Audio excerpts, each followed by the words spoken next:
Boa tarde, podemos nos sentar. Com grande alegria, declaro aberta, nesse 14 de setembro de 2022, a 26ª Sessão Ordinária do Supremo Tribunal Federal. Saúdo com muita alegria ministro Gilmar Mendes, nosso decano, ministro Ricardo Lewandowski, ministra Carmen Lúcia, ministro Dias Toffoli, ministro Luiz Fux, ministro Edson Fachin, ministro Alexandre de Moraes, ministro Nunes Marques, ministro André Mendonça, senhora secretária, senhores advogados presentes, todos que nos assistem, senhores servidores, eminente Procurador-Geral da República, doutor Antônio Augusto Brandão de Aras. Passo a palavra à senhora secretária, passo a palavra para a leitura da ata da sessão anterior.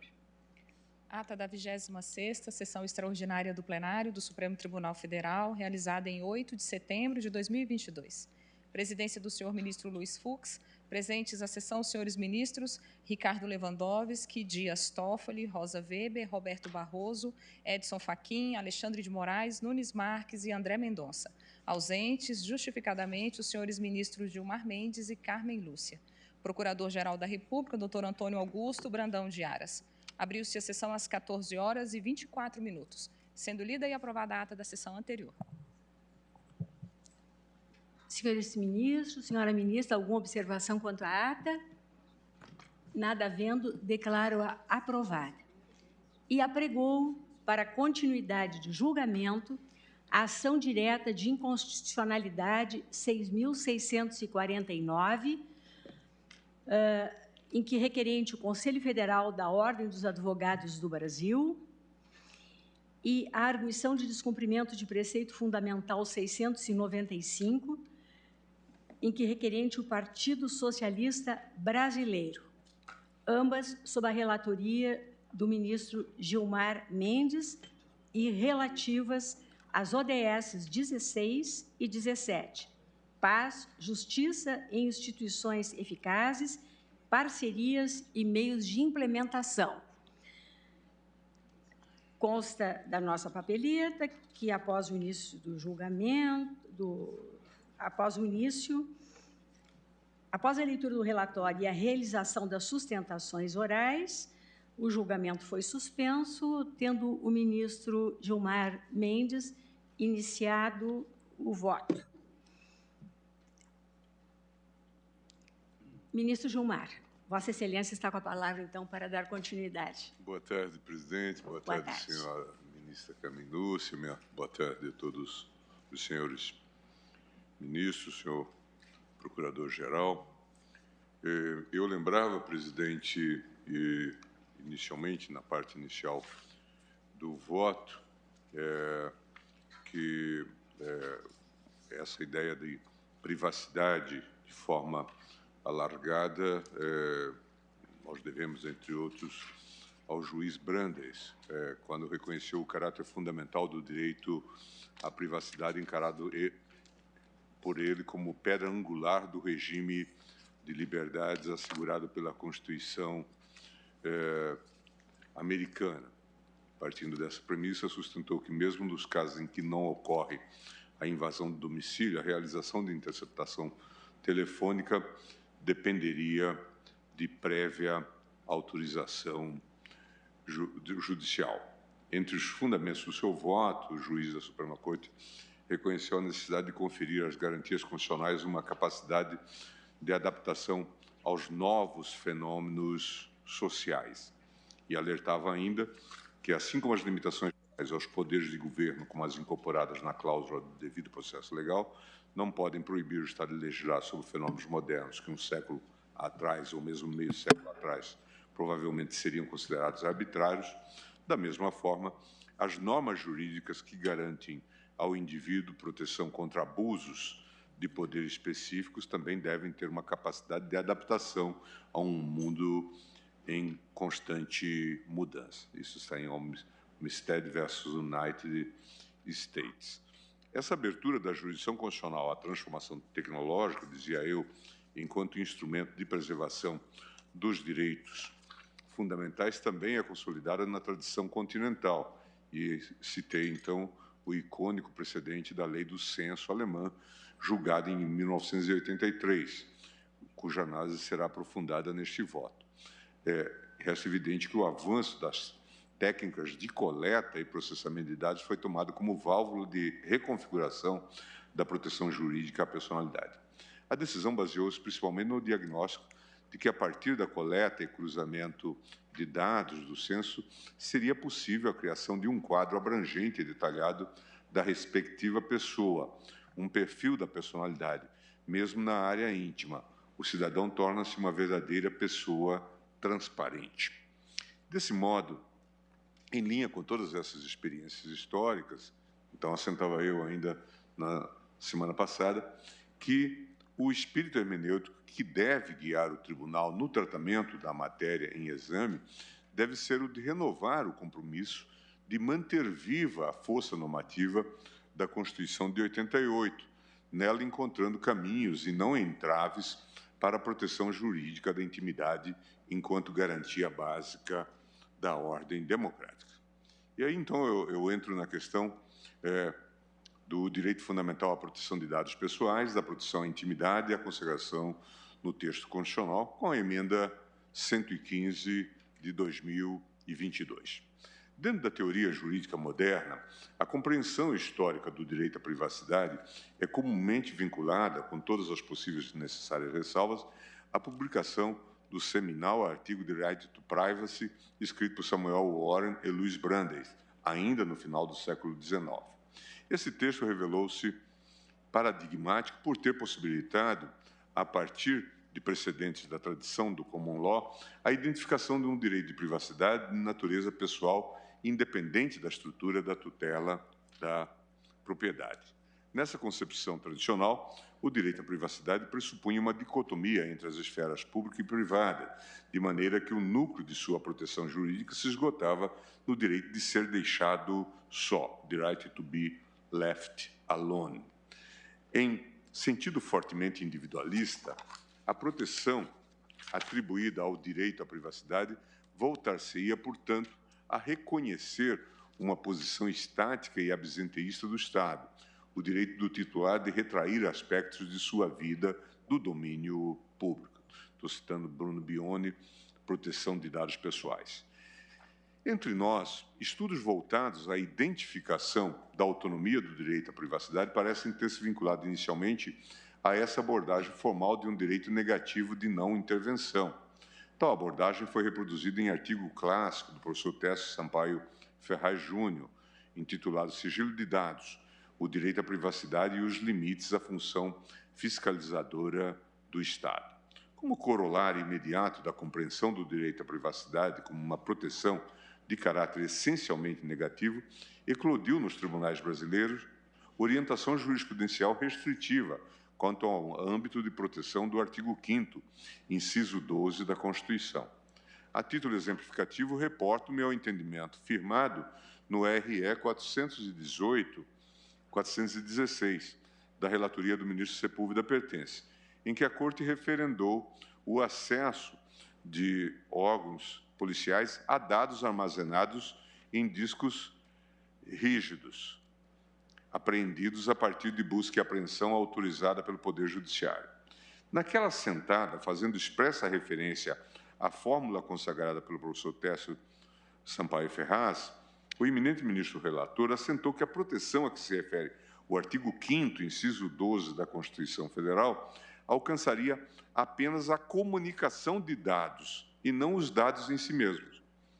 Dessa forma, seria lícita a extração, no interesse da justiça criminal, de dados armazenados em equipamentos de informática apreendidos na sede da empresa investigada, desde que, evidentemente, a busca e apreensão tenha sido autorizada pela autoridade judicial. Essa concepção do direito à privacidade como uma garantia individual de abstenção do Estado na esfera privada individual, todavia passou por profundas transformações no decorrer do século XX, como se sabe. Devido ao próprio avanço das tecnologias da informação, assistiu-se a uma notória transformação do sentido e do alcance do direito à privacidade. Ou, nas palavras de Stefano Rodotà, vivenciamos verdadeiro processo de inexorável reinvenção da privacidade. Tal processo de reinvenção do direito à privacidade é analisado com esmero e profundidade em seminal monografia do professor Danilo Donedá. Ao examinar as sucessões geracionais das leis de proteção de dados, a partir da década de 1970, bem como o espraiamento da proteção jurídica da privacidade em tratados internacionais ao longo do século XX, o autor assevera que a trajetória percorrida pelo direito à privacidade reflete tanto uma mudança de perspectiva para a tutela da pessoa, quanto sua adequação às novas tecnologias de informação. Não basta pensar a privacidade nos moldes de um direito subjetivo a ser tutelado conforme as conveniências individuais, nem da privacidade como uma predileção individual associada basicamente ao conforto e comodidade. Uma esfera privada na qual a pessoa tenha condições de desenvolvimento da própria personalidade, livre de ingerências externas, ganha hoje ainda mais importância. Passa a ser um pressuposto para que ela não seja submetida a formas de controle social que, em última análise, anulariam sua individualidade, cessariam sua autonomia privada e inviabilizariam o livre desenvolvimento da sua personalidade. A privacidade assume, portanto, diz Danilo Donedá,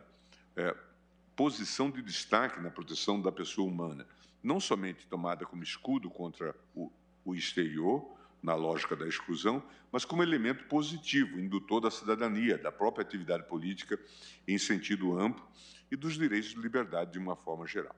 Neste papel, havemos como pressuposto de uma sociedade democrática moderna, da qual o dissenso e o anticonformismo são componentes orgânicos.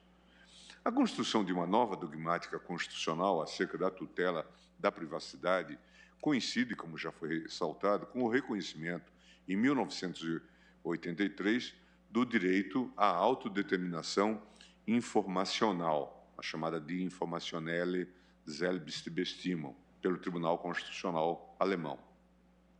A característica especial do direito à autodeterminação informativa não é resultante de um invencionismo episódico, mas sim de várias linhas de argumentação da jurisprudência do Tribunal, que já na decisão do microcenso, com recurso à jurisprudência sobre a dignidade humana, atribuiu ao cidadão, individualmente, uma esfera inviolável da vida privada, na qual se supõe que a influência da autoridade pública deve ser removida. Estou citando o trabalho de Cláudio Francius.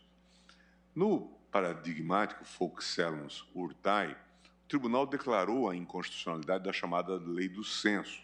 que possibilitava que o Estado realizasse o cruzamento de informações sobre os cidadãos para mensuração estatística da distribuição especial e geográfica da população. Nesse julgado,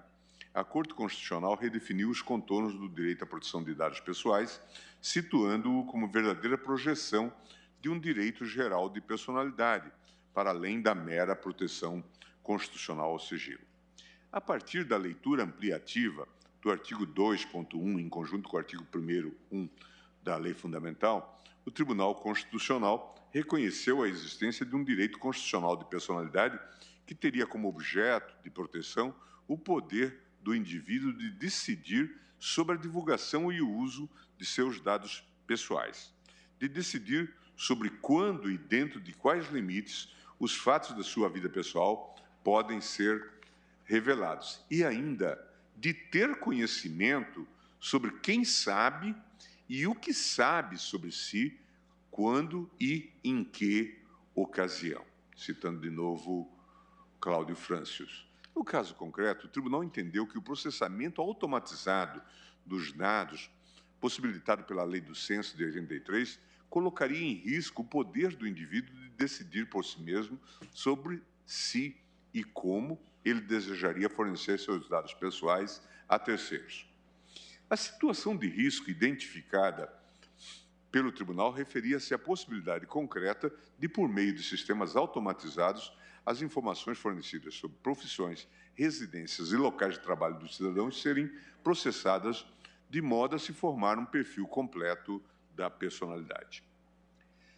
Essa nova abordagem revelou-se paradigmática por ter permitido que o direito à privacidade não mais ficasse estaticamente restrito à frágil dicotomia entre as esferas pública e privada, mas sim se desenvolvesse como uma proteção dinâmica e permanentemente aberta às referências sociais e aos múltiplos contextos de uso.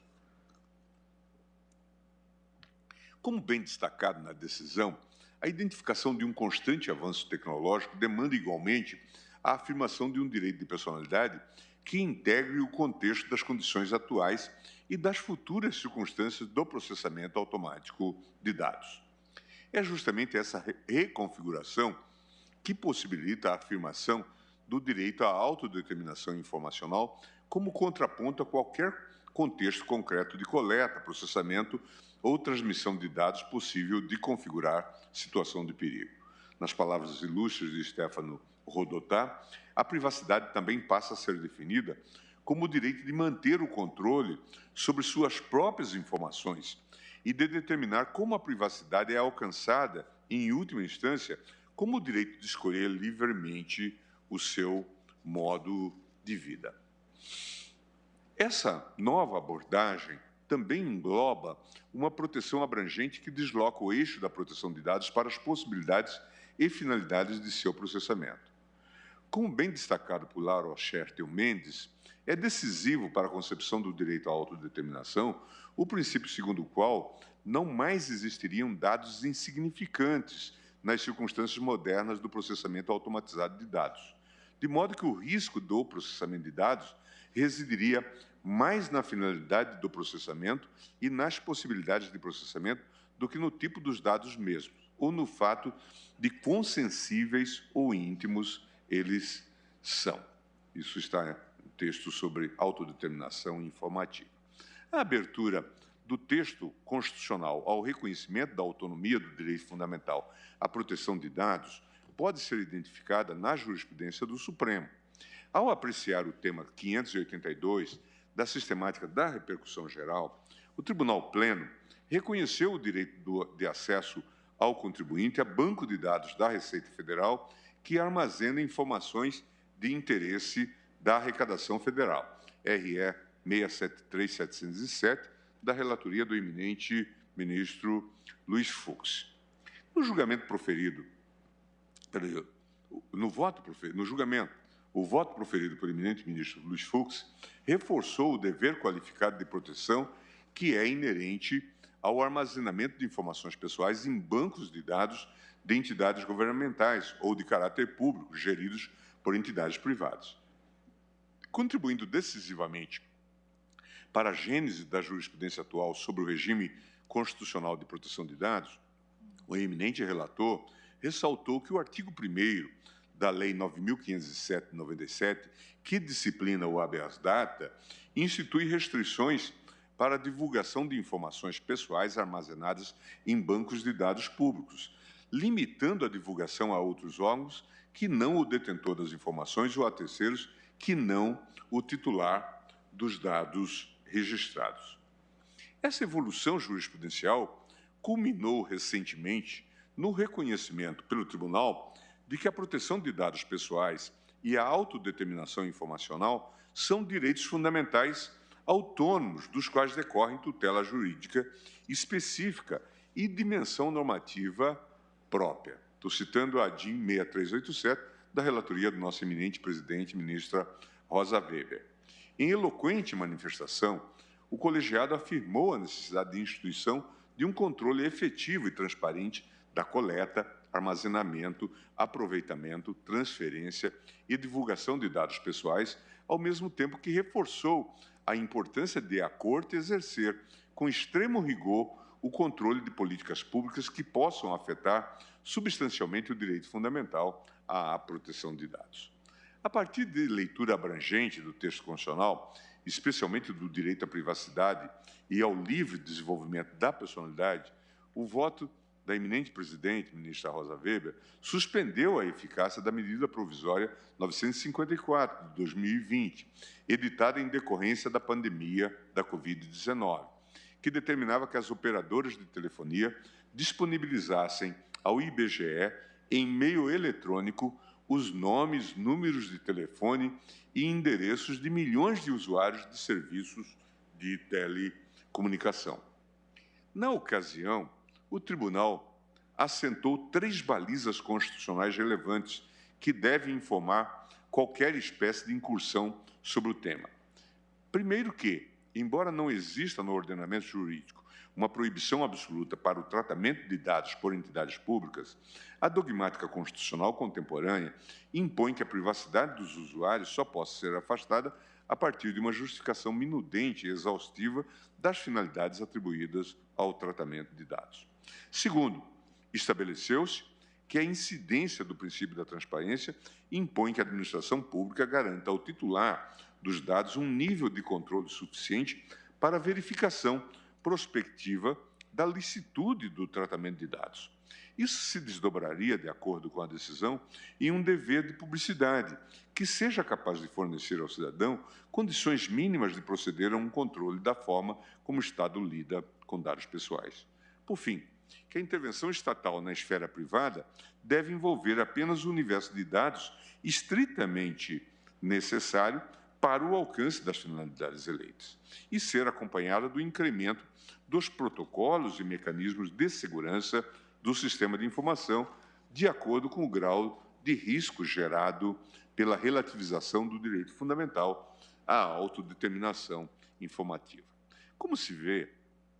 tais diretrizes partem do pressuposto de que o princípio da proporcionalidade desempenha relevante papel de aferição da constitucionalidade das interferências no regime constitucional de proteção de dados, inspirando-se nas premissas assentadas no julgamento da Lei do Censo de 83 pelo Tribunal Constitucional Alemão. A esse respeito, conforme destacado no voto do eminente ministro Luiz Fux, a relativização do direito fundamental somente será legítima se atender a propósitos legítimos, específicos, explícitos e informados. Limitar a coleta ao mínimo necessário para a realização das finalidades normativas. Estabelecer medidas técnicas e administrativas de segurança aptas a proteger os dados pessoais de acessos não autorizados. Prevenir a ocorrência de danos consoante os parâmetros desenhados no direito comparado e no artigo 6º da Lei de Proteção de Dados. A partir desse julgado paradigmático, o plenário também superou a falsa ideia de que existem dados que, a priori, dispensam proteção constitucional. Em seu voto, o eminente ministro Ricardo Lewandowski explicou que informações aparentemente triviais, como o número de inscrição no CPF ou de uma linha celular, servem de chave de identificação e de acesso a um universo de plataformas eletrônicas, como bancos, supermercados, serviços públicos e redes sociais, todas elas detentoras das mais variadas informações sobre o titular. Nesse passo, de acordo com a orientação fixada pelo Tribunal, o regime constitucional de proteção de dados dispensaria considerações sobre a natureza ostensiva ou reservada dos dados pessoais. A rigor, os gatilhos que acionam o direito à autodeterminação informática relacionam-se mais propriamente com o grau de sensibilidade das informações e com o risco de malversação dos dados pessoais, tornando estéril qualquer tentativa de abrandar o nível de proteção dispensado pela ordem jurídica sob o pretexto da simplicidade ou trivialidade das informações envolvidas. No âmbito do direito positivo, entre nós, há mais de 2 décadas já se ensaia a evolução do conceito de privacidade a partir da edição de legislações setoriais que garantem a proteção de dados pessoais, tais como o Código de Defesa do Consumidor, a Lei do Cadastro Positivo, a Lei de Acesso à Informação, o Marco Civil da Internet, que assegura aos usuários da Internet, entre outros direitos, a inviolabilidade e o sigilo do fluxo de comunicações e dos dados armazenados. Artigo 7º, 2 e 3, e, mais recentemente, a Lei Geral de Proteção de Dados Pessoais, Lei 13.709, de 2018.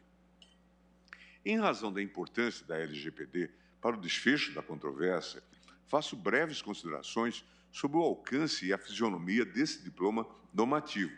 destacando a posição de centralidade por ele ocupada no sistema de proteção de dados brasileiro. A Lei 13.709, de 2018, dispõe sobre os princípios e procedimentos para o tratamento de dados pessoais e estabelece critérios para a responsabilização dos agentes por eventuais danos ocorridos em virtude dessas atividades. Conforme lecionam Walter Schwenkener e Daniel Kalil, a Lei 13.709, de 2018, teve como um dos seus principais propósitos incentivar a criação de um costume institucional de proteção de dados, especialmente por meio da Autoridade Nacional de Proteção de Dados, a preocupação de garantir a efetividade no cumprimento das normas acerca da temática. Com vistas a instituir uma nova cultura de gestão de dados, a LGPD parte da premissa básica de que a disciplina da proteção de dados pessoais tem como fundamento o respeito à privacidade e à autodeterminação informativa. Assim, dispõe que as atividades de tratamento de dados pessoais deverão observar os seguintes princípios: eleição de propósitos legítimos, específicos, explícitos e informados ao titular, compatibilidade ou adequação do tratamento com as finalidades informadas ao titular, limitação do tratamento ao mínimo necessário para a realização das atividades, garantia aos titulares de informações claras, precisas e facilmente acessíveis sobre a realização do tratamento, e utilização de medidas técnicas de segurança aptas a proteger os dados pessoais de acesso não autorizados ou de situações ilícitas de alteração, comunicação ou difusão. Quanto aos órgãos governamentais, a lei prevê um rol taxativo de hipóteses em que se considera legítimo o tratamento de dados por pessoas jurídicas de direito público. Execução de políticas públicas, artigo 7º e 11, e cumprimento de atribuições institucionais, como a execução de competências ou atribuições legais do serviço público, artigo 23. A lei também exige que os agentes públicos informem as hipóteses em que, no exercício de suas competências, realizam o tratamento de dados pessoais, fornecendo informações claras e atualizadas sobre a previsão legal, a finalidade, os procedimentos e as práticas utilizadas para a execução dessas atividades em veículos de fácil acesso, preferencialmente em seus sítios eletrônicos. Artigo 23, inciso 1. Dessa forma, percebe-se que a LGPD parece ter limitado o tratamento de dados pelo poder público às atividades principais e acessórias de provisão de serviços públicos. Uma interpretação dessa lei, alinhada ao princípio constitucional da legalidade, impõe ainda que essas finalidades conexas à prestação de serviços públicos estejam, ao máximo possível, amparadas em previsões legais específicas. Essa trajetória de fortalecimento da tutela da privacidade culminou recentemente com a promulgação da Emenda Constitucional 115, de 10 de fevereiro de 2022, em que o poder constituinte derivado alçou a proteção de dados pessoais a uma autêntica condição de direito fundamental autônomo, esculpido no artigo 5º, inciso 79 da Constituição Federal. Mas não só. As alterações promovidas pelo Congresso Nacional não apenas trasladaram essa garantia para o rol dos direitos fundamentais, como também atribuíram à União competência material para organizar e fiscalizar a proteção e o tratamento de dados pessoais, artigo 21, inciso 26, e competência privativa para legislar sobre proteção e tratamento de dados pessoais, artigo 22, inciso 30. Examinando o assunto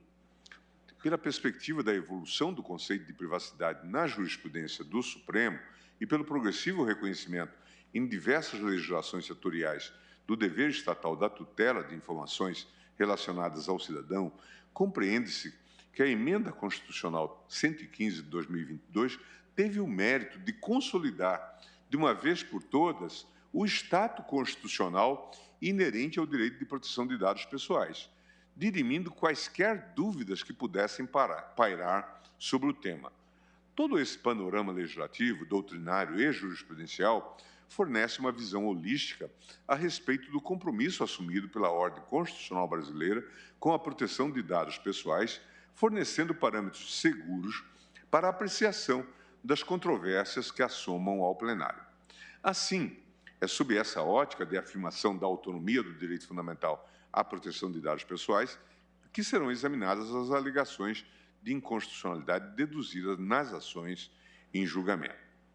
Eu passo, então, ao tratamento de dados pessoais pelo poder público, princípios constitucionais aplicáveis e rejeição ao isolamento do interesse público. A discussão jurídica travada nas presentes ações de controle concentrado assume contornos próprios em relação ao debate promovido pela Corte na análise da ADIM 6389, da relatoria da eminente ministra Rosa Weber. Isso se deve principalmente às complexidades que permeiam o tratamento de dados no âmbito interno da administração pública. É inegável que as relações mantidas entre o Estado e os cidadãos comportam particularidades que desaconselham um simples traslado do regime jurídico de proteção de dados aplicável às relações privadas. Isso se torna ainda mais evidente quando se percebe que, devido ao dinamismo das sociedades contemporâneas, a coleta, o processamento e o compartilhamento de informações biográficas constituem ferramentas indispensáveis para a verificação da eficácia e da adequação das políticas públicas, que em dado momento compõem a agenda governamental. Reconhecendo a essencialidade dos dados pessoais para a prestação de serviços públicos, em um contexto em que a sociedade que exige soluções efetivas e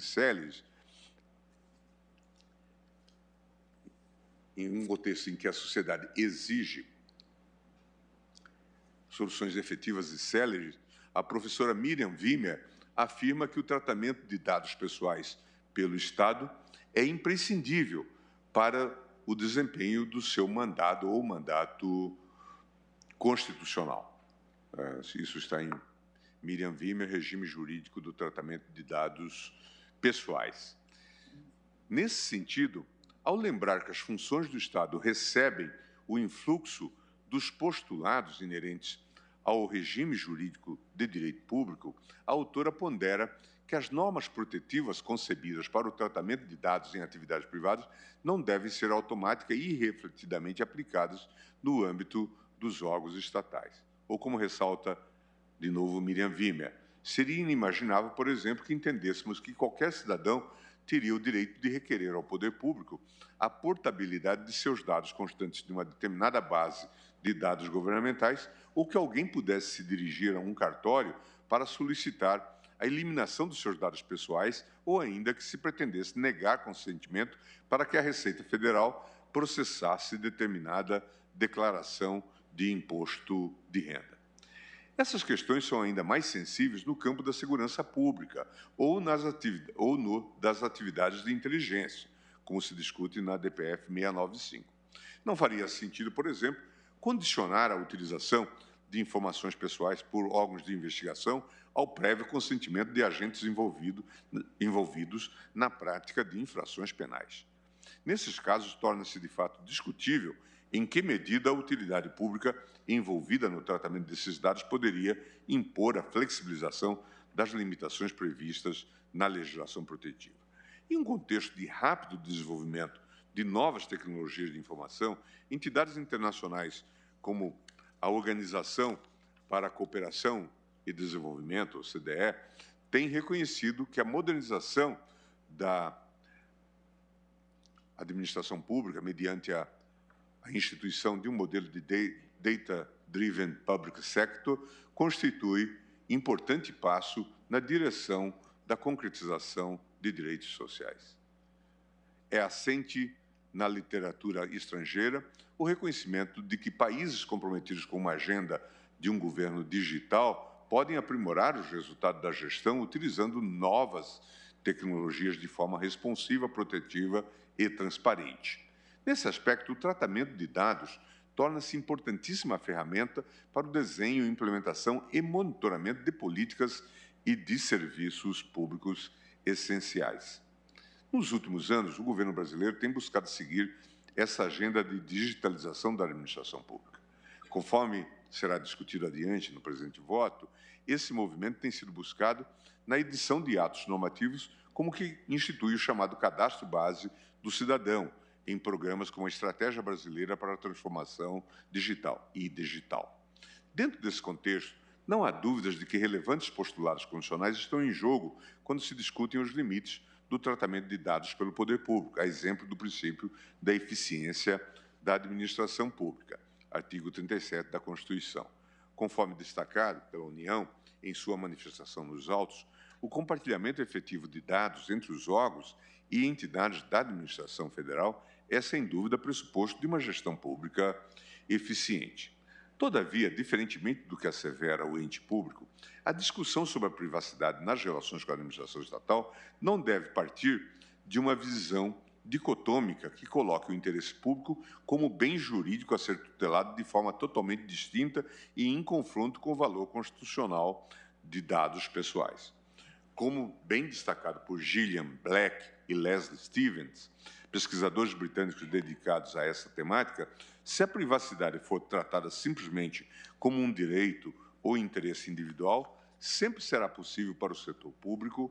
controlar dados para suas finalidades públicas, já que isso será sempre reputado como necessário e proporcional. Nesse sentido, assentam os autores a necessidade de se conferir uma abordagem comunitária e institucional ao direito à proteção de dados pessoais, evitando que este valor sempre sucumba diante da invocação do interesse público. A consciência de que os governos devem tratar o regime jurídico de privacidade como um objetivo coletivo de estruturação dos regimes democráticos e não como um valor contraposto de proteção de interesses individuais é corolário do próprio reconhecimento da autonomia do direito fundamental à proteção de dados. Como destaca Daniel Solove, a privacidade não é algo que indivíduos automatizados possuem no estado de natureza e que sacrificam para se unir ao pacto social. Estabelecemos proteções à privacidade por causa de seus profundos efeitos sobre a estrutura de poder e de liberdade na sociedade como um todo.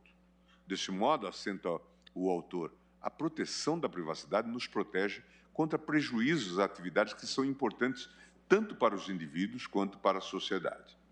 É justamente por isso que instituições como a própria OCDE têm defendido que a confiança da sociedade e a garantia de parâmetros éticos no tratamento de dados pela administração pública são elementares para uma boa governança dos governos digitais. Como ressaltado pela OCDE, diversos países passaram recentemente a adotar critérios formais definidos em legislação própria para proteger os cidadãos no processo de coleta, armazenamento, compartilhamento e processamento de dados pelos órgãos do Estado. Em patamares de proteção mais elevados, a OCDE observa que as limitações normativas devem visar a garantir que o cidadão tenha o controle sobre quais dados as organizações governamentais têm sobre eles, quais organizações públicas têm o direito de acesso a seus dados, quais organismos públicos fizeram uso de seus dados e para que fins, que organizações públicas fizeram um inquérito sobre seus dados e o direito de concordar ou recusar permissão para que os dados que fornecem a uma instituição pública sejam compartilhados e reutilizados por outras. Os parâmetros apontados pela OCDE parecem estar sendo constantemente perseguidos pelas nações democráticas estrangeiras. De fato, colhe-se da experiência internacional diversos modelos institucionais voltados à garantia desse patamar ético. Uma das opções consiste na criação de entidade independente vocacionada a apoiar as entidades governamentais no gerenciamento dos dados que elas possuem sobre os cidadãos, facilitando o acesso e o compartilhamento de informações a partir de estándares e metodologia definidos. Essa experiência tem sido concretizada em países como Irlanda, Portugal, Canadá e Nova Zelândia. Na Nova Zelândia, a propósito, o governo instituiu um grupo de aconselhamento ético para o tratamento de dados pessoais. Outro caminho que tem sido explorado pelas nações democráticas é o estabelecimento de guias vinculantes em relação ao próprio Estado, limitando o processamento dos dados dos cidadãos. No Reino Unido, por exemplo, observa-se que as disposições da Lei Nacional de Proteção de Dados, Data Protection Act, são concretizadas em múltiplos níveis, com guias e documentos orientativos, como o Digital Economy Act, que determina que cada ministro expressa um código de conduta para o compartilhamento de informações no âmbito de suas atribuições, e o Data Ethics Framework, que traz orientações bastante pragmáticas para serem utilizadas no dia a dia dos servidores públicos. Trazendo essas considerações para a esfera local, conclui-se que compete ao poder público a delicada missão de delimitar adequado âmbito de proteção do direito à autodeterminação informativa, harmonizando os objetivos do Estado com os interesses legítimos dos titulares dos dados pessoais. Sobre esse tema, destaca-se mais uma vez o escolho de Miriam Wimmer.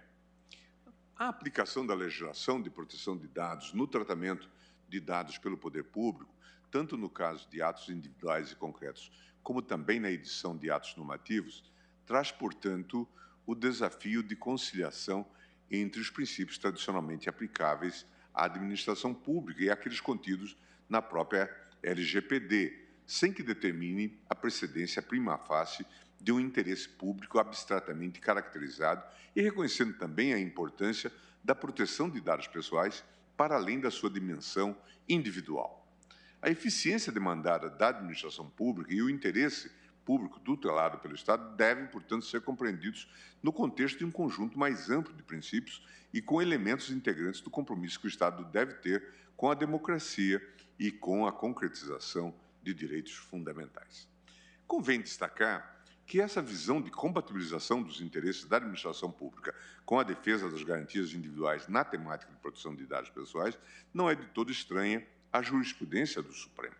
Em pelo menos 2 ocasiões, o Tribunal impôs limitações a um modelo de fluxo multidirecional e irrestrito de compartilhamento de dados entre instituições públicas.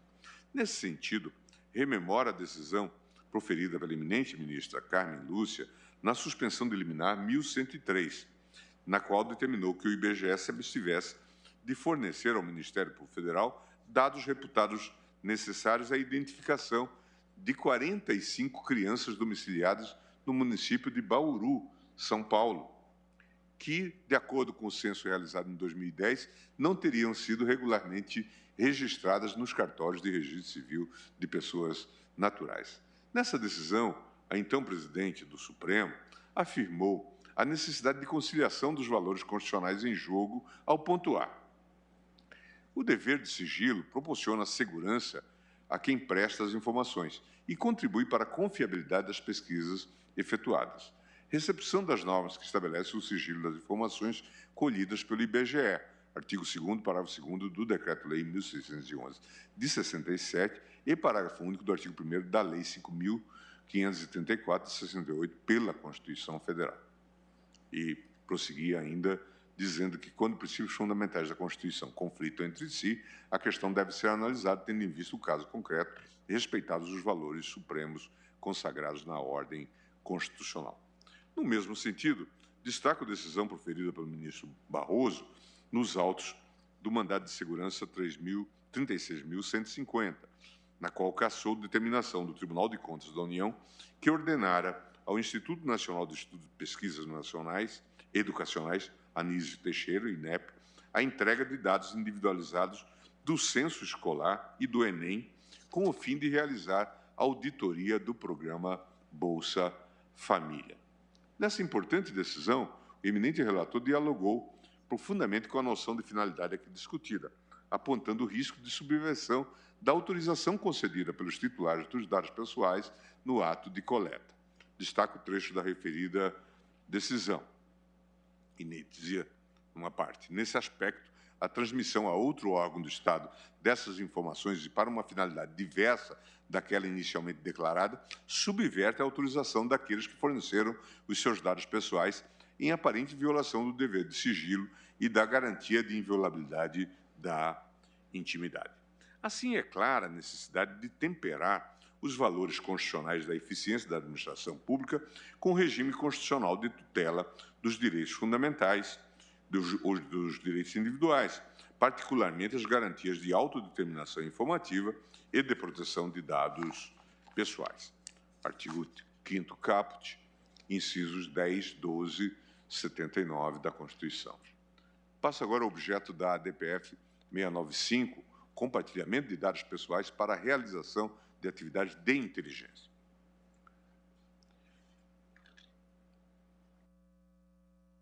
Considero, presidente, apropriado iniciar pelo exame do ato de compartilhamento impugnado na arguição de descumprimento de preceito fundamental 695.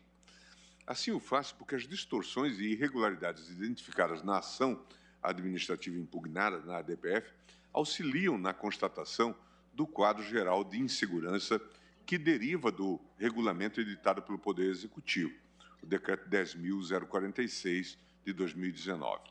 Na ADPF 695, o Partido Socialista Brasileiro requer seja sanada a grave lesão a preceitos fundamentais consistente no compartilhamento de dados pessoais pelo Serviço Federal de Processamento de Dados, SEPRO, à Agência Brasileira de Inteligência, ABIN, com suposto lastro normativo no Decreto 10.046, de 2019. Sustenta, em síntese, que a transferência massiva e indiscriminada dos dados pessoais de todos os portadores de CNH no país para a Agência Brasileira de Inteligência viola os direitos fundamentais à privacidade, à proteção de dados pessoais e à autodeterminação informativa.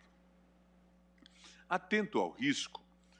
de violação massiva à proteção de dados pessoais de 76 milhões de brasileiros, requeri, no dia 22/6/2020, a apresentação da ADPF 695 em mesa para apreciação do pedido de concessão da medida cautelar. Em homenagem ao princípio da colegialidade, pretendi submeter a controvérsia ao crivo do Tribunal Pleno,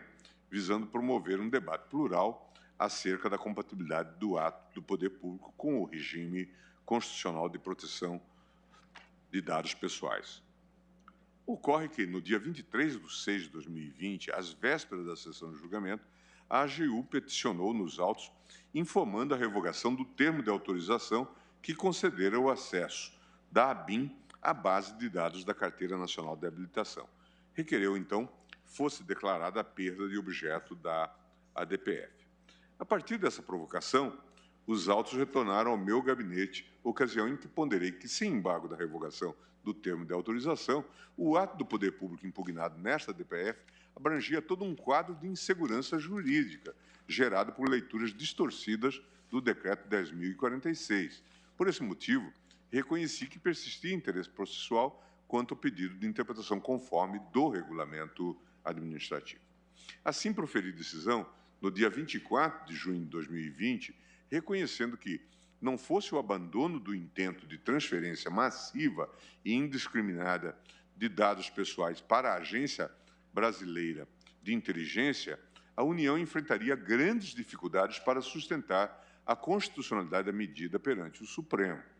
Nessa senda, apontei que a redação genérica do ato impugnado erigia obstáculos intransponíveis ao exercício do controle judicial, sobretudo por não indicar as finalidades pretendidas pelo órgão solicitante, nem a real necessidade de utilização de informações de 76 milhões de brasileiros em atividades de inteligência.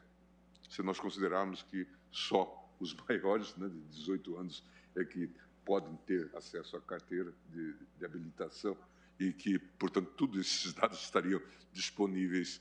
a minha quase que a pretensão de se estruturar uma estase, sem nenhum exagero, né? Quer dizer, passar todos os dados de quem tem carteira de habilitação para a BIM. Eis o que assentei, então, na ocasião. No caso, estase, para aqueles que não sabem, não tem nada a ver com êxtase, né? É aquela polícia secreta da Alemanha Oriental. No caso em tela, há uma enorme dificuldade em proceder, dizia eu, ao teste de proporcionalidade em todas as suas etapas. Como dito, o único ato material submetido a um mínimo de publicidade consiste no termo de autorização 7 de 2020 e no extrato do mencionado termo de autorização publicados no Diário Oficial. Embora a União afirme que este termo de autorização foi emitido de modo completamente transparente em veículo de imprensa oficial, segundo o procedimento aplicado às solicitações da mesma natureza, não é possível colher do extrato publicado no Diário Oficial da União qualquer informação relevante sobre a natureza dos dados compartilhados, tampouco acerca dos parâmetros objeto do compartilhamento. Ressalte-se que, por disposição expressa do artigo 5º do Decreto 10.046, fica dispensada a celebração de convênio, acordo de cooperação técnica ou instrumentos congêneres para a efetivação do compartilhamento de dados entre os órgãos. Assim, dificilmente os órgãos envolvidos no compartilhamento tornariam público no futuro os termos em que o compartilhamento ocorreria. Assim, do ponto de vista de adequação, seria bastante difícil examinar o ato em questão, já que a única face pública da medida adotada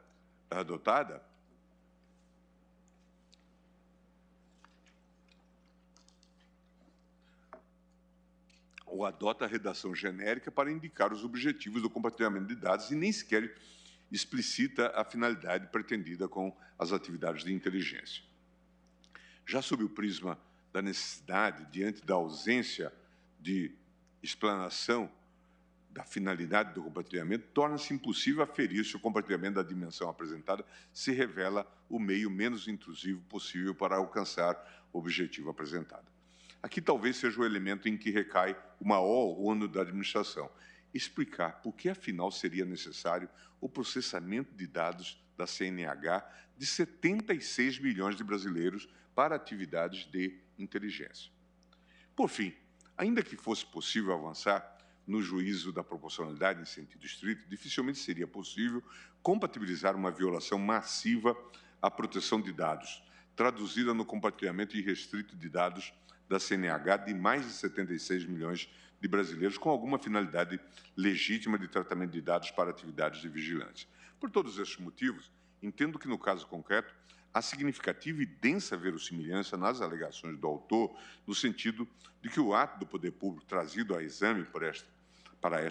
Suprema Corte tem o potencial de violar os preceitos fundamentais da proteção da privacidade, da proteção de dados e da autodeterminação informativa dos cidadãos brasileiros. Artigo 5º, inciso 10 e 12. Não possui base normativa que eventualmente lhe ampare, o que poderia, em tese, lhe emprestar legitimidade, e tampouco mostra-se proporcional ante as suas finalidades. Essas considerações são necessárias para demonstrar que, a despeito do abandono dos propósitos inicialmente almejados pela ABIN, ainda persistem graves riscos para a tutela da privacidade e da autodeterminação informativa. O tema de fundo da ADPF conduz à inescapável percepção da insegurança gerada pela abertura semântica do Decreto 10.046 de 2019, que não raras vezes tem desaguado em leituras desviantes e extremamente alargadas do seu programa normativo, com manifestos prejuízos para o regime constitucional de proteção de dados pessoais. Sem maiores digressões, apenas para mencionar o caso específico tratado na ADPF, causa perplexidade que, na defesa apresentada nos autos, a União sustente que o compartilhamento pretendido pela ABIN encontra suporte normativo no inciso 1º do artigo 3º do Decreto 10.046, de 2019, cujo teor assim dispõe. O compartilhamento de dados pelos órgãos e entidades de que trata o artigo 1º observará as seguintes diretrizes. A informação do Estado será compartilhada da forma mais ampla possível, observadas as restrições legais, os requisitos de segurança da informação e comunicações e o disposto na Lei 13.709, de 14 de agosto de 2018, Lei Geral de Proteção de Dados Pessoais.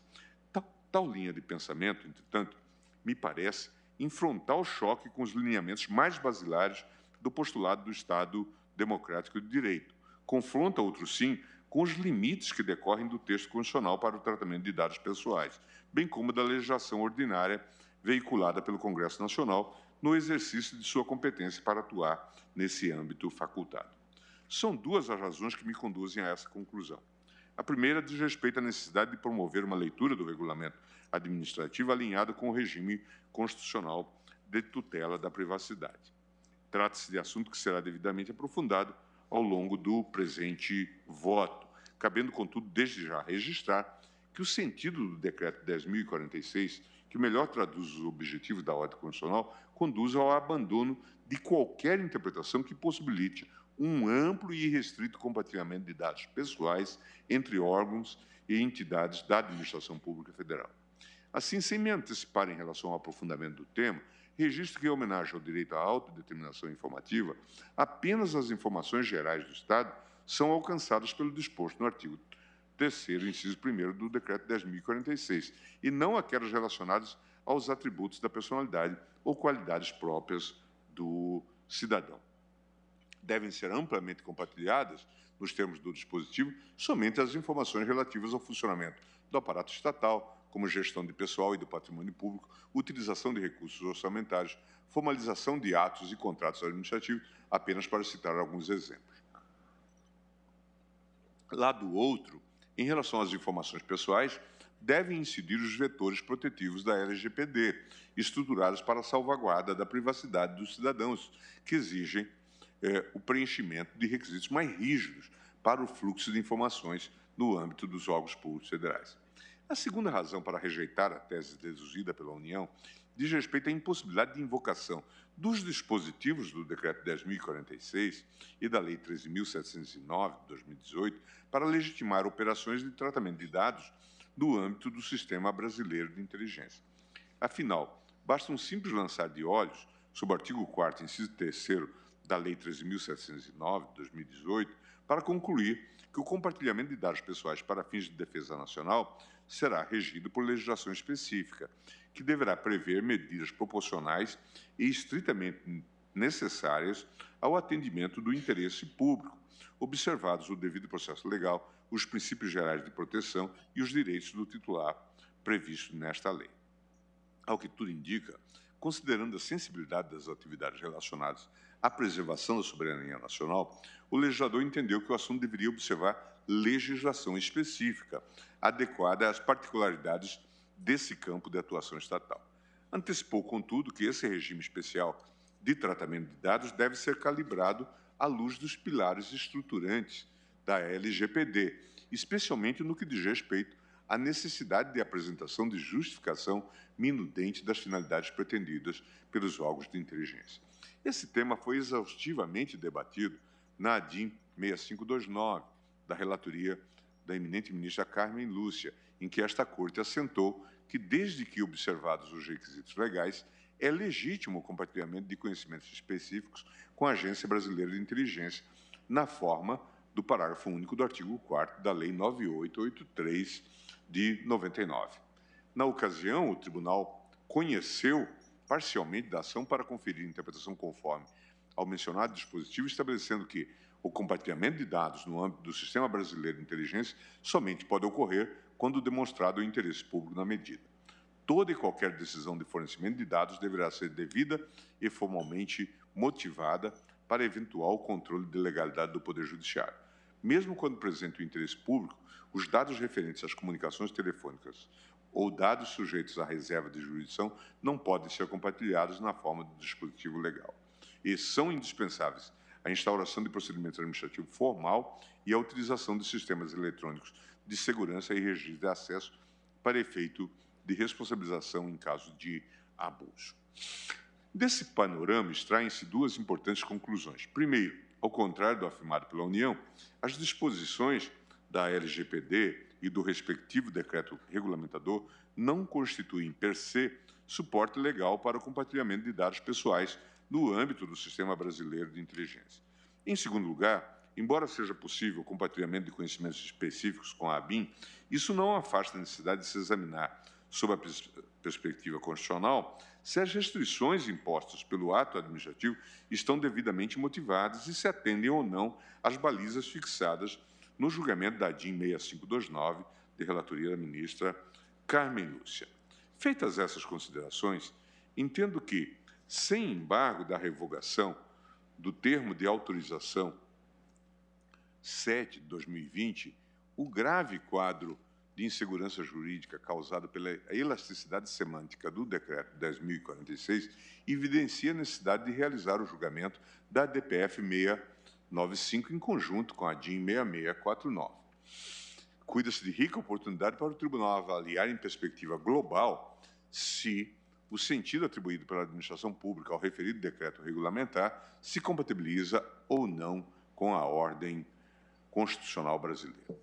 Passo, então, ao confronto do programa normativo do Decreto 10.046 com a Constituição Federal. E digo o seguinte: a controvérsia abordada pela ação direta de inconstitucionalidade 6649 diz respeito essencialmente à validade dos dispositivos do Decreto 10.046, que dispõe sobre a governança no compartilhamento de dados no âmbito da administração pública federal e institui o cadastro base do cidadão e o Comitê Central de Governança de Dados. O regulamento impugnado desempenha a delicada missão de sistematizar regras e princípios aplicáveis ao compartilhamento de dados entre órgãos públicos federais em uma tentativa de fundar balizas para a aplicação harmônica dos dispositivos da Lei Geral de Proteção de Dados, Lei 13.709, e da Lei de Acesso à Informação, Lei 12.527.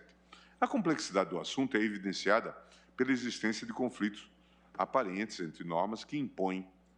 transparência absoluta na condução dos negócios públicos, de um lado, e aquelas que estabelecem limites rigorosos para o fluxo de dados pessoais coletados ou produzidos pelo Estado, de outro. Se é certo que informações gerais relacionadas à atividade administrativa devem, em regra, se submeter ao princípio da ampla publicidade, não é menos exato que o tratamento de dados pessoais segue lógica diversa, focada na salvaguarda da privacidade dos cidadãos. Essa distinção impõe regime jurídico híbrido para o tratamento das informações coletadas e produzidas pela administração pública, a depender do maior ou menor vínculo que elas guardem com atributos de personalidade ou de qualidades próprias do cidadão. Não há, evidentemente, como ombrear o regime jurídico restritivo que orienta o tratamento de dados pessoais, fundado em vetores protetivos, com as regras e princípios que se aplicam ao manuseio de informações relacionadas ao próprio funcionamento do aparato estatal, como despesas administrativas, atos de gestão do patrimônio público, licitações, contratos administrativos, pareceres e decisões administrativas, para citar alguns exemplos. Dadas a complexidade da matéria e as incertezas e aflições que fatalmente incidiriam sobre os agentes responsáveis pela aplicação da lei, impunha-se a construção de balizas interpretativas que fossem capazes de acomodar, em um mesmo programa normativo, o dever geral de publicidade dos negócios públicos e o regime constitucional de proteção de dados pessoais. Nesse contexto, surge o Decreto 10.046 como uma tentativa de orientar a atuação dos servidores públicos responsáveis pela governança de dados da administração pública federal, sobretudo no que se refere à interoperabilidade e integração dos bancos de dados mantidos pelos diferentes órgãos e entidades que a compõem. O regulamento impugnado pode ser decomposto em 4 eixos normativos. O primeiro deles, contido nos artigos 1º a 3º, arrola os objetivos que devem orientar o compartilhamento de dados na administração pública federal, com destaque para a simplificação da oferta de serviços públicos, avaliação e o monitoramento constante da eficiência das políticas públicas e a melhoria da qualidade e integridade dos dados custodiados pelos órgãos federais. Adicionalmente, ao dispor sobre as diretrizes que devem ser observadas nessas operações, o decreto impõe o compartilhamento da informação do Estado da forma mais ampla possível, ao mesmo tempo que assegura a observância da Lei Geral de Proteção de Dados, artigo 1º, inciso 1º. Outro eixo delineado nos artigos 4º a 14 estabelece 3 níveis de compartilhamento de informações, quais sejam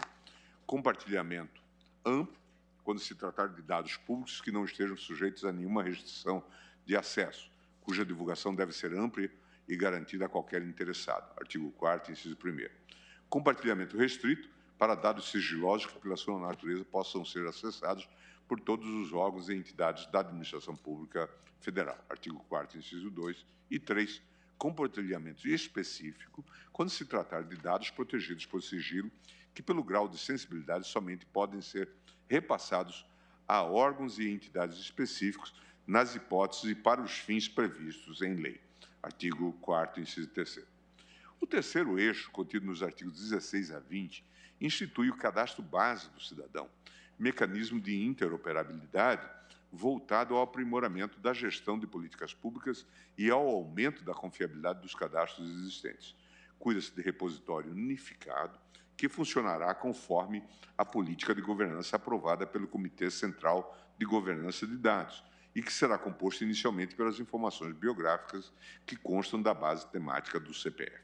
Por fim, o quarto eixo, delineado nos artigos 21 e seguintes, prevê a estrutura e a forma de funcionamento do Comitê Central de Governança de Dados, a quem compete fixar orientações e diretrizes para a categorização do compartilhamento amplo, restrito e específico, e ainda dispor sobre a arquitetura, os requisitos de acesso e a política de segurança do cadastro base do cidadão. Pois bem, alega o requerente que, a pretexto de regulamentar diplomas normativos diversos, o regulamento administrativo invadiu competência privativa do Congresso Nacional e exorbitou o poder regulamentar conferido ao Presidente da República. Dispôs sobre a matéria de forma contrária aos preceitos constitucionais e infraconstitucionais relacionados à proteção de dados e da privacidade, e instituiu um cadastro unificado que poderá ser utilizado abusivamente pelos órgãos do Poder Público Federal, além de acarretar riscos de vazamentos e incidentes de segurança. Embora a ação direta tenha como propósito a declaração de inconstitucionalidade da íntegra do Decreto 10.046, o raciocínio articulado na petição inicial revela que o desconforto do requerente reside principalmente na disciplina dos níveis de compartilhamento de dados pessoais, na instituição do cadastro base do cidadão e no delineamento do Comitê Central de Governança de Dados. Há receio de que o texto do regulamento possa dar margem a um fluxo desordenado de dados pessoais no âmbito do Poder Executivo, em desacordo com as disposições da LGPD. Surge em boa hora uma alvissareira oportunidade para que o Tribunal, no contexto do compartilhamento de dados entre órgãos e entidades integrantes da Administração Pública Federal, reflita não apenas sobre as salvaguardas institucionais que devem acompanhar o tratamento de dados por órgãos governamentais, como também sobre os limites do poder regulamentar em matéria de privacidade e proteção de dados. Pois bem, a despeito da complexidade ímpar da matéria, penso que, a priori, assiste ao Presidente da República competência para produzir os parâmetros de uniformização necessários à execução da Lei Geral de Proteção de Dados Pessoais pelos órgãos e entidades federais. A rigor, em se tratando de leis que são objeto de ação administrativa, a expedição de regulamentos constitui providência essencial para o bom funcionamento da estrutura orgânica da administração pública federal. Por meio deles, o Presidente da República não apenas fixa critérios uniformes para a aplicação da legislação pelos órgãos integrantes do aparelho estatal, como também afasta dúvidas e dificuldades que poderiam comprometer a operatividade da lei. Não por outra razão, doutrinadores de renome preferem substituir a expressão poder regulamentar por dever regulamentar, que melhor enfatiza a responsabilidade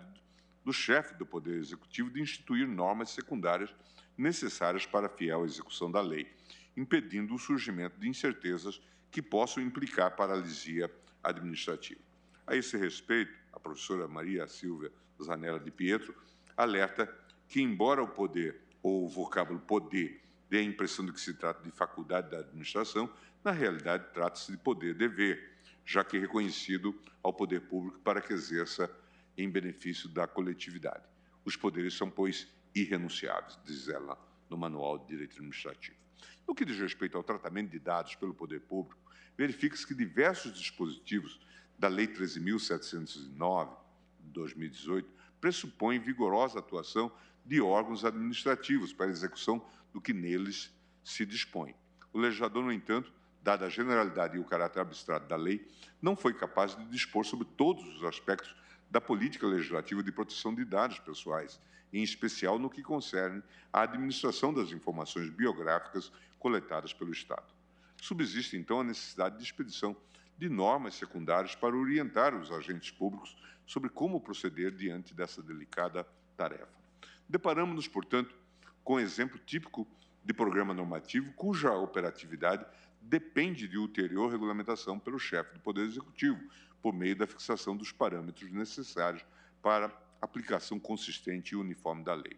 No caso da LGPD, são muitas as normas que impõem ações concretas do Estado em matéria de gestão de dados pessoais e, nessa medida, reclamam a edição de atos complementares para a densificação dos princípios gerais por ela estabelecidos.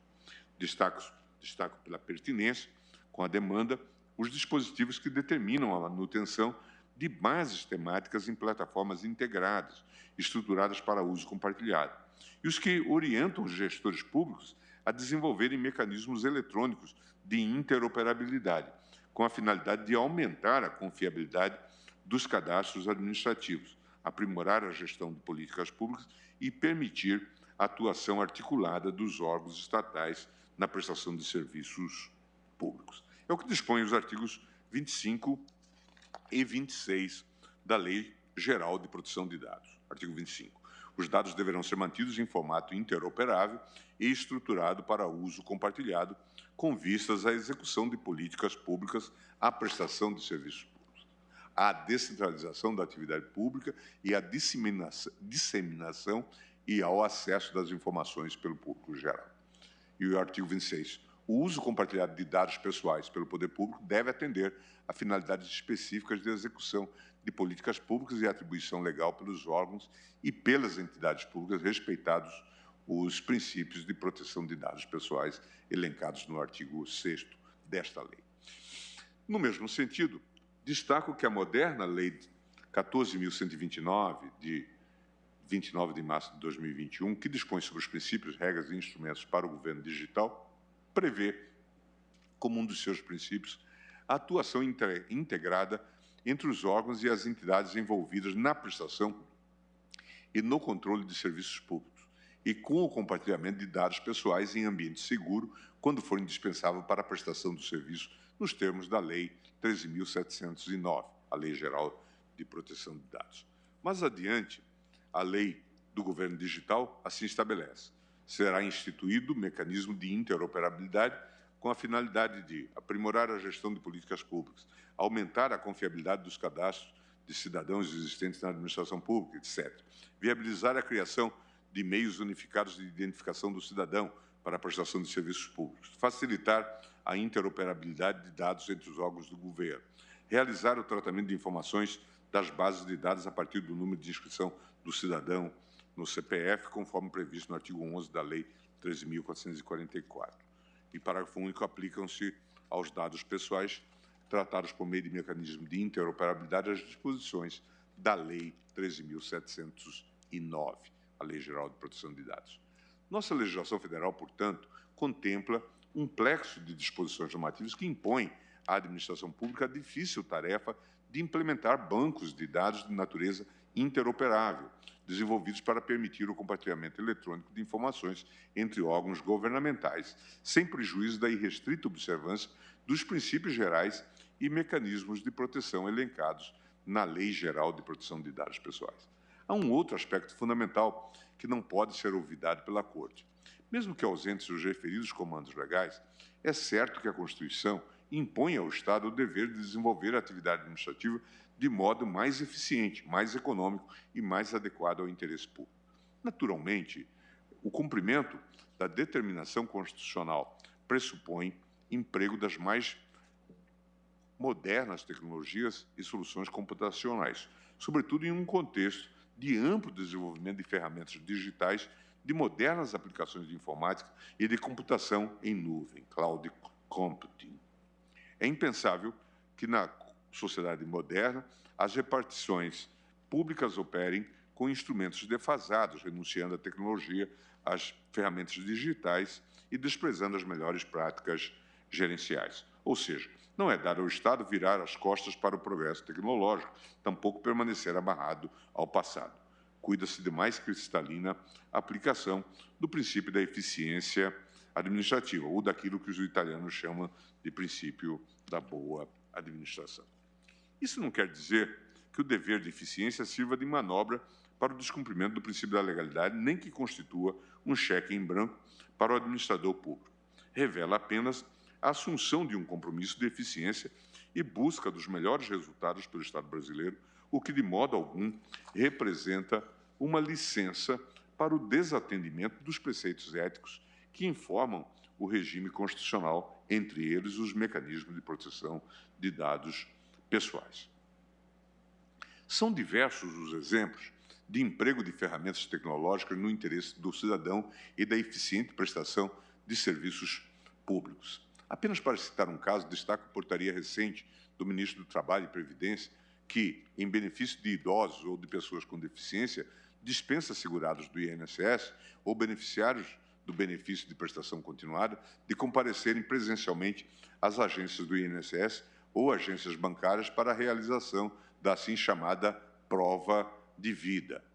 Portaria MTP 220, de 2 de fevereiro de 2022. A partir de agora, a administração pública se valerá de mecanismos menos intrusivos, como o compartilhamento de dados para evitar pagamentos indevidos a pessoas falecidas e combater fraudes no âmbito da Seguridade Social. Por meio de integração de bases de dados, informações que já se encontram em posse de órgãos públicos federais serão utilizados para dispensar a prova de vida. Basta que o cidadão tenha sacado dinheiro em agências bancárias, solicitado a renovação de carteira de identidade ou habilitação, passaporte ou registro de votação para que seja considerado vivo. Deparamos-nos aqui com exemplo real de legítima utilização do compartilhamento de dados em benefício do cidadão. A propósito, registro que as informações prestadas pela Presidência da República demonstram, em geral, os propósitos que orientaram a edição do Decreto 10.046 e, no particular, a preocupação do Poder Executivo com a preservação da privacidade dos titulares de dados pessoais. Destaco: o Decreto 10.046 permite a gestão ou uso de dados já gerados nos sistemas da administração pública, de forma a garantir a qualidade de informação com o uso da tecnologia para promover eficiência nos processos, bem como para garantir a segurança da informação através de critérios previstos pelo próprio decreto com base na Lei Geral de Proteção de Dados. Tendo em vista a pluralidade de bases de dados já custodiadas pelo Estado, é crucial a interoperabilidade entre elas para fins, dentre outros, de cruzamento dos dados nelas existentes. Frequentemente, tais dados se referem à mesma pessoa física ou jurídica, mas revelam informações contraditórias. Com isso, é inviabilizado o acesso a serviços públicos a cidadãos que fariam jus a benefícios. Analogamente, essa inconsistência poderia implicar a concessão de acesso a pessoas que, por sua vez, não estariam legalmente habilitadas, etc. Não há como negar que o texto da norma impugnada é fiel aos propósitos elencados nas informações prestadas pela Presidência da República. A moldura semântica do decreto presidencial revela compromisso do Estado brasileiro com a adoção de ferramentas tecnológicas capazes de aplicar a prestação de serviços públicos e aumentar a eficiência da atividade administrativa, ao mesmo tempo que prestigia as normas e princípios previstos na Lei Geral de Proteção de Dados Pessoais. Longe de indicar um preciosismo redacional, as inúmeras remissões que são feitas às regras e princípios instituídos pela LGPD são cruciais para o desfecho da presente controvérsia. São elas que me conduzem à certeza de que as disposições do decreto presidencial não contêm nenhuma permissão expressa para o compartilhamento de dados pessoais de maneira ampla e refletida, fora do eixo de proteção instituído pela Lei 13.709, de 2018. Isso por um simples motivo. Em razão do constante diálogo que o decreto presidencial promove com as normas protetivas de dados pessoais, seu programa normativo, quando interpretado com razoabilidade, sinaliza para um duplo padrão de tratamento das informações custodiadas em poder da administração pública. De um lado, para as informações gerais do Estado, vigora regime mais flexível e maleável, focado no acesso à informação e no controle social da atuação estatal. E, de outro, no que diz respeito aos dados pessoais, prevalece regime mais rigoroso, voltado fundamentalmente para a proteção do indivíduo em face do risco de malversação de seus atributos biográficos. Quanto às primeiras, o decreto contempla previsões genéricas fundadas na Lei 12.527, Lei de Acesso à Informação,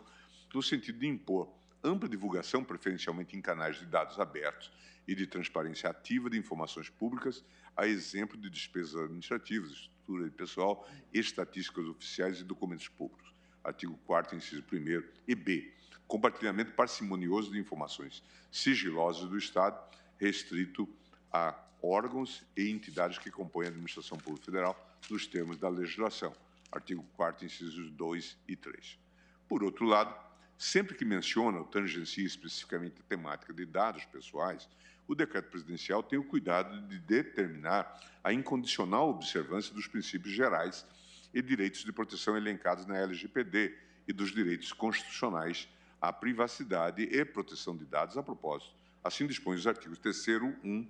e 5, artigo 5º e artigo 21, inciso 1º e 26, parágrafo 1º.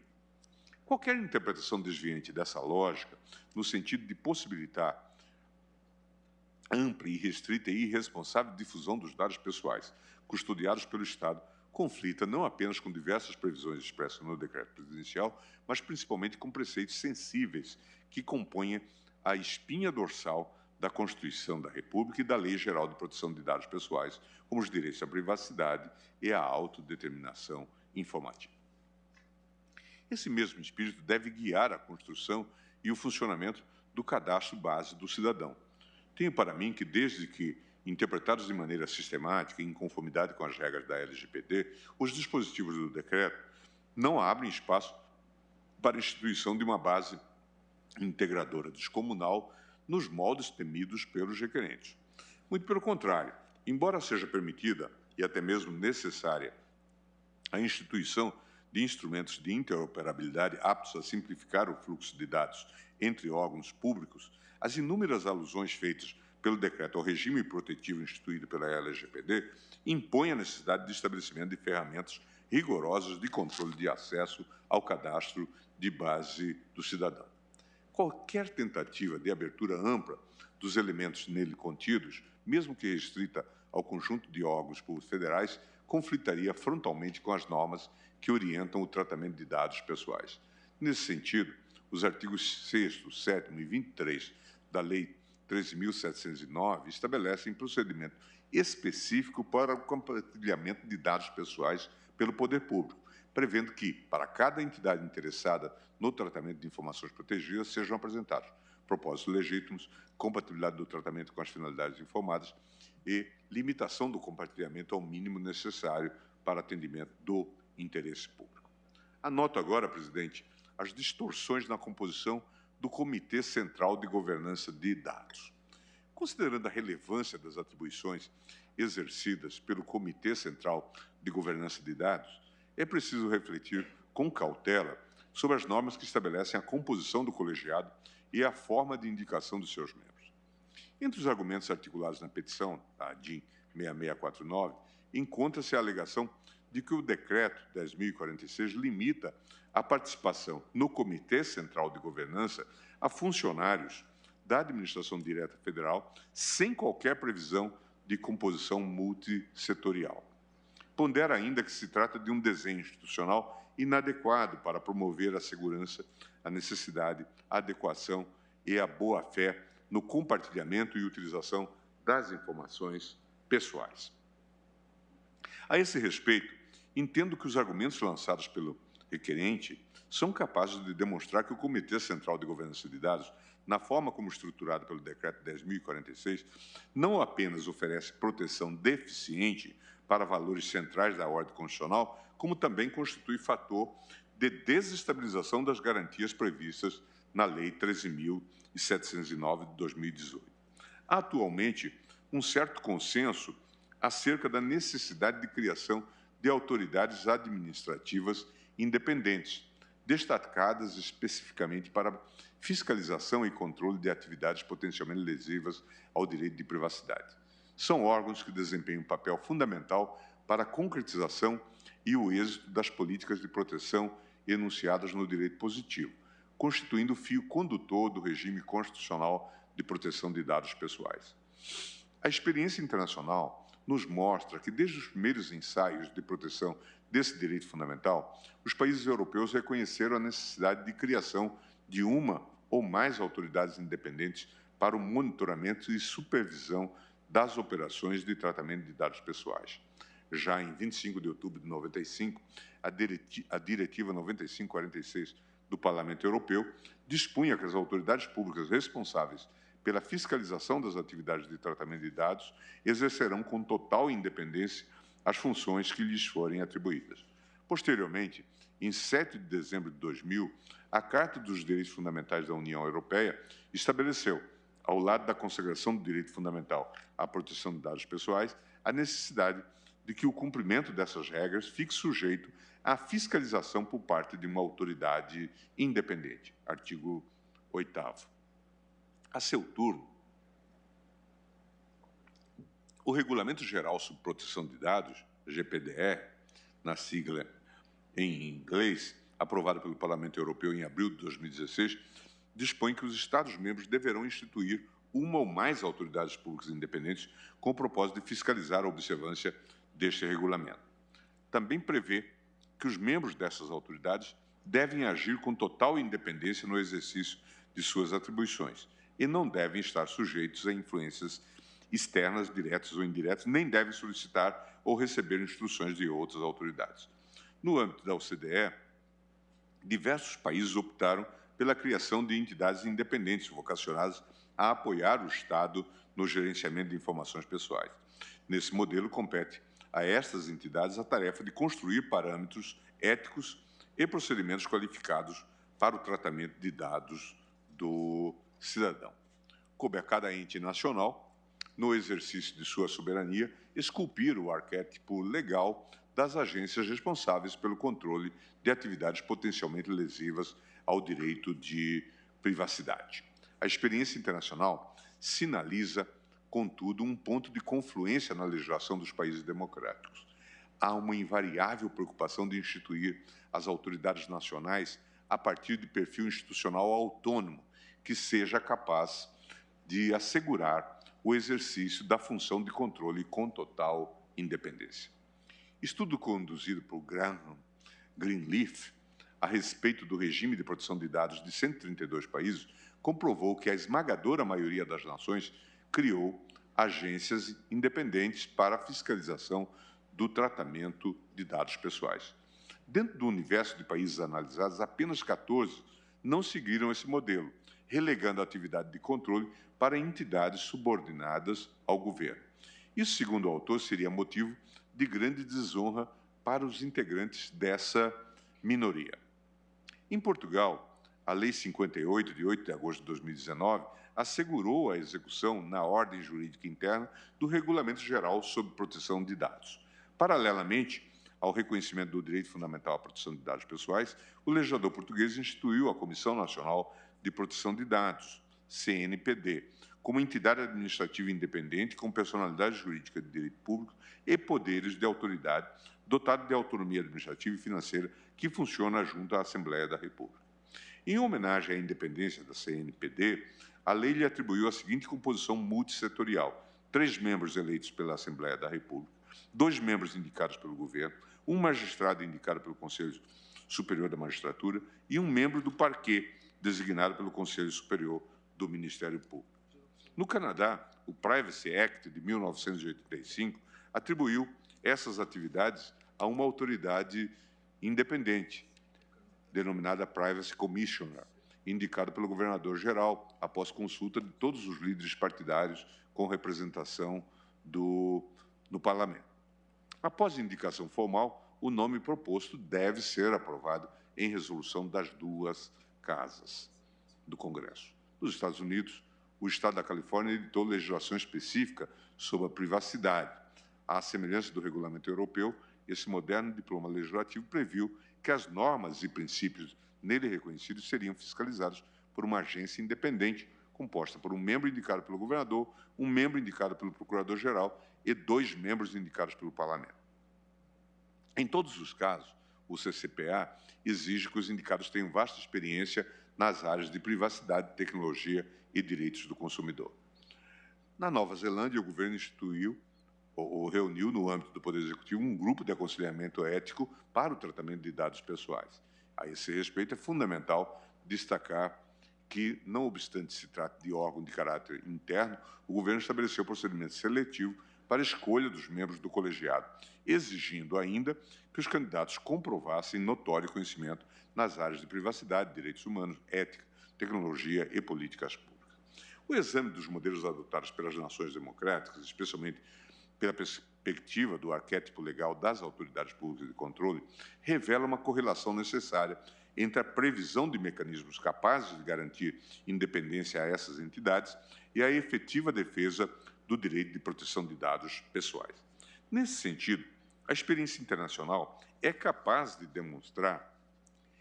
que a tutela efetiva do direito à privacidade depende da correta calibragem do perfil institucional dos órgãos responsáveis pela regulamentação, controle e monitoramento de atividades de tratamento de dados pessoais. Assim, é fundamental reconhecer a necessidade de estruturar essas entidades a partir de uma composição plural e democrática, aberta em alguma medida a constante diálogo com a sociedade civil.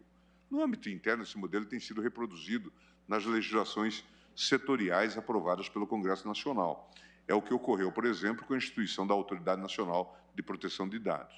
composta fundamentalmente por 5 diretores escolhidos pelo Presidente da República e por ele nomeados após a aprovação do Senado Federal. Adicionalmente, a lei exigiu que os membros tenham reputação ilibada, nível superior de educação e elevado conceito no campo da especialidade dos cargos pretendidos. Estabeleceu, por fim, mandato de 4 anos para os diretores que somente perderão seus cargos em virtude de renúncia, condenação judicial transitada em julgado ou pena de demissão decorrente de processo disciplinar. Da mesma forma, a Lei 13.444, que dispõe sobre a identificação civil, instituiu o comitê gestor do programa, cabendo-lhe, entre outras atribuições, orientar a implementação da interoperabilidade entre a base de dados biométricos da Justiça Eleitoral e os bancos de dados administrados pelo Poder Executivo. Ante a sensibilidade da matéria, o Congresso Nacional atribuiu semblante multissetorial ao Comitê Gestor da ICN, composto por 3 representantes do Poder Executivo, 3 representantes do Tribunal Superior Eleitoral, 1 representante da Câmara, 1 representante do Senado e 1 representante do Conselho Nacional de Justiça. Na contramão da experiência internacional e das legislações setoriais aprovadas pelo Congresso Nacional, o Decreto 10.046 atribuiu ao Comitê Central de Governança de Dados uma estrutura hermética, ocupada exclusivamente por representantes da Administração Pública Federal, designadamente servidores do Ministério da Economia, da Presidência da República, da Controladoria Geral da União, da Advocacia Geral da União e do Instituto Nacional do Seguro Social. Cuida-se, a rigor, de instituição com perfil insular, hostil a qualquer proposta de abertura democrática e de pluralização do debate, e, nessa medida, fechada a participação de representantes oriundos de outras instituições republicanas e de entidades da sociedade civil. A falta de alinhamento do ato editado pelo chefe do Poder Executivo com as boas práticas observadas nas nações democráticas requer a atenção do Tribunal. Longe de um mero preciosismo acadêmico, a particular arquitetura institucional introduzida pelo regulamento produz efeitos transversais na ordem jurídica constitucional, podendo acarretar um autêntico desmonte dos pilares estruturantes da LGPD e, no limite, comprometer a própria eficácia do direito fundamental à proteção de dados pessoais. As distorções identificadas na composição do Comitê Central de Governança de Dados oferecem ainda grave risco de comprometimento da imagem do país no plano externo, podendo, em certa medida, ameaçar pretensões deduzidas pelo Estado brasileiro de ingresso em entidades internacionais relevantes, como a Organização para a Cooperação e Desenvolvimento Econômico, a OCDE. Como se sabe, em janeiro de 2022, o governo brasileiro iniciou tratativas formais para o ingresso nesse importante organismo de cooperação multilateral. No curso do processo de adesão, o país será avaliado a respeito da adequação da sua legislação, instituições e práticas aos padrões defendidos pela OCDE em diversos setores, como meio ambiente, saúde, responsabilidade fiscal, sistema tributário e proteção da concorrência e do consumidor. Não há dúvidas, pois, que ao longo dos próximos meses o Estado brasileiro será rigorosamente escrutinado acerca de sua política de privacidade de dados, seja no que diz respeito à existência de instituições capazes de responder diligentemente contra ameaças de malversação dos princípios estruturantes da LGPD, seja no que concerne à compatibilidade do sistema doméstico às normas, aos padrões e aos valores compartilhados pelas nações democráticas. A propósito do assunto, não se pode perder de vista a advertência feita por Fabrício Bertini Pascoal Polido, em artigo publicado no site conjunto em que ele diz: não basta a existência de uma lei geral de proteção de dados e uma autoridade nacional de proteção de dados, no caso brasileiro, mas antes a consolidação de um desenho institucional dotado de efetividade e autonomia quanto à formulação de políticas de aplicação de decisões, além de princípios de transparência na composição de conselhos políticos. E prossegue ainda dizendo que práticas sólidas de cooperação digital por parte do Estado brasileiro também serão escrutinadas à luz das diretrizes mais recentes da organização, como os princípios da OCDE sobre inteligência artificial e objetivos de promoção do livre fluxo de dados com confiança e princípios de alto nível relativos ao acesso confiável de governos a dados pessoais. Membros da OCDE, como na pretendida acessão do governo brasileiro à organização, devem assegurar que padrões adequados de privacidade de dados estejam comprovados tecnicamente com leis e regulamentos que estabelecem regras relativas às garantias de segurança e confiança de usuários de internet e consumidores digitais, além do combate à desinformação e promoção de princípios democráticos e dos direitos humanos associados às operações digitais. O perfil orgânico estabelecido pelo decreto se torna ainda mais grave quando constatada a extensão e a relevância das funções desempenhadas pelo Comitê Central de Governança de Dados. Nos termos do artigo 21 do Decreto 10.046, compete ao órgão expedir regulamentos para disciplinar a forma, o alcance e os limites inerentes ao compartilhamento de dados pelos órgãos integrantes da Administração Pública Federal.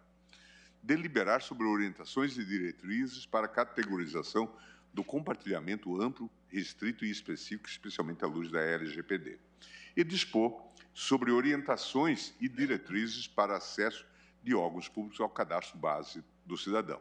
Escolher as bases temáticas que serão integradas ao cadastro base do cidadão. E dispor sobre a inclusão nessa base integradora de novos dados provenientes das bases temáticas administradas pelos órgãos federais. Dada a relevância e a sensibilidade da sua missão institucional, presidente, é inequívoco que o Comitê Central de Governança de Dados ocupa posição de centralidade no regime constitucional de proteção da privacidade. Cuida-se de entidade que atua em articulação direta com a Autoridade Nacional de Proteção de Dados, desempenhando atribuições que dialogam intimamente com as regras e princípios instituídos pela LGPD, sobretudo no que diz respeito à preservação da privacidade dos usuários de serviços públicos federais. Essas premissas conduzem à conclusão de que a arquitetura institucional atualmente conferida ao Comitê Central de Governança de Dados desarticula um mecanismo que é fundamental para o fortalecimento das salvaguardas previstas na LGPD, no caso, a independência dos órgãos vocacionados ao controle das atividades de tratamento de dados pessoais. Não bastasse isso, a forma de indicação dos membros desse órgão vai de encontro ao modelo seguido pelas nações democráticas e pelo próprio legislador brasileiro, interditando a participação democrática e a pluralização do debate no âmbito da entidade que estabelece os limites, a extensão e as condições de acesso ao cadastro base do cidadão, seguramente a maior base de dados pessoais existente no território nacional. A respeito da eficácia objetiva do direito à autodeterminação informativa, Ingo Wolfgang Sarlet leciona que outra importante função atribuída aos direitos fundamentais e desenvolvida com base na existência de um dever geral de efetivação atribuído ao Estado, por sua vez agregado à perspectiva objetiva dos direitos fundamentais, diz com reconhecimento de deveres de proteção, Schutzpflichten, do Estado, no sentido de que a este incumbe zelar, inclusive preventivamente, pela proteção dos direitos fundamentais dos indivíduos. Prossegue o autor afirmando que a tutela do direito à autodeterminação informativa depende de estruturas organizacionais e de procedimentos adequados que sejam capazes de assegurar, com o maior nível possível de eficácia, a tutela dos valores éticos que orbitam a atual ordem constitucional. Por esse motivo, prossegue o autor, haveria íntima vinculação entre direitos fundamentais, organização e procedimento no sentido de que os direitos fundamentais são, ao mesmo tempo e de certa forma, dependentes da organização e do procedimento. No mínimo, sofrem uma influência por parte destes, mas, simultaneamente, também atuam sobre o direito procedimental e as estruturas organizacionais. No âmbito acadêmico, já tive a oportunidade de afirmar que importante consequência da dimensão objetiva dos direitos fundamentais está em ensejar um dever de proteção pelo Estado dos direitos fundamentais contra agressões dos próprios poderes públicos provindas de particulares ou de outros Estados. Todavia, ressaltei que não existe, ordinariamente, um dever específico de agir por parte do Estado, uma vez que os poderes públicos gozam de discricionariedade para escolher uma das diferentes opções de ação que se lhes abrem, levando em conta os meios que estejam disponíveis às colisões de direitos e interesses envolvidos e sua escala de prioridades políticas. Dessa forma, considerando que o Comitê Central de Governança de Dados é composto única e exclusivamente por representantes do Poder Executivo e que seus membros não gozam de qualquer garantia contra influências indevidas, entendo que a estrutura organizacional prevista no artigo 22 do Decreto 10.046 afronta o regime de proteção de dados instituído pela atual ordem constitucional. Convém ressaltar, todavia, que a invalidação tucu do dispositivo impugnado acarretaria uma situação ainda mais nociva para a tutela da privacidade dos usuários dos serviços públicos, desmantelando a entidade responsável pelo estabelecimento de limites ao compartilhamento de dados entre órgãos da administração pública federal.